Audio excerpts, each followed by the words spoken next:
অঘোষিত যুদ্ধ ঘোষণা করেছে এবং এর বিরুদ্ধে জাতিসংঘের সাধারণ পরিষদ এবং সিকিউরিটি কাউন্সিলে আমাদের অনতিবিলম্বে যেতে হবে।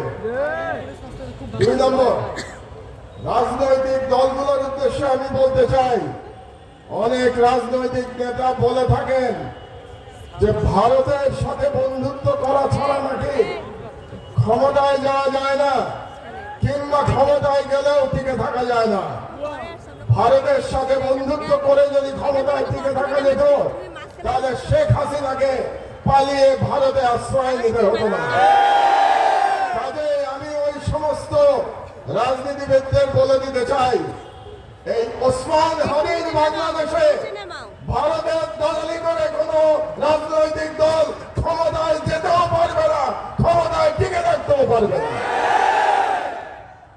3 নম্বর, আমি ভারত সরকারের প্রতি আহ্বান জানাচ্ছি, আগামী 25শে ডিসেম্বরের মধ্যে আপনারা খুনি মৃত্যুদণ্ডপ্রাপ্ত শেখ হাসিনা এবং আসাদুজ্জামান খান কামাল এবং হাদির হত্যাকারী হাদির উপরে আততায়ী যারা ছিল, তারা যদি ভারতে আশ্রয় নিয়ে থাকে, তাদেরকে 25শে ডিসেম্বরের মধ্যে আপনারা হস্তান্তর করুন, প্রত্যর্পণ করুন।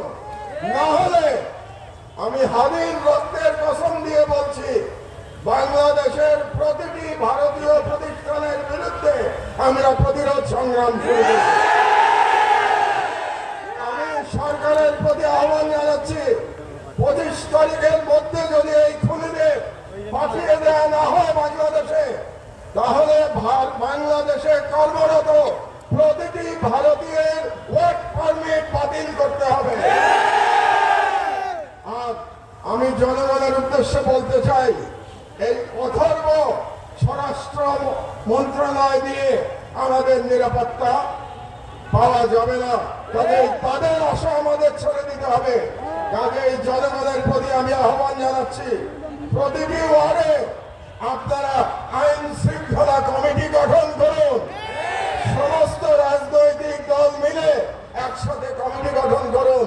তাদের দায়িত্ব হবে ফাঁসিবাদী এবং ফাঁসিবাদী দোষরদের চিহ্নিত করে তাদেরকে আইনের হাতে সোপর্দ করা।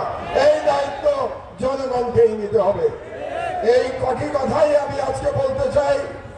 সন্ধ্যা হয়ে গেছে, আমাদের হাদি হয়তো এতক্ষণে সিঙ্গাপুরে পৌঁছে গেছে।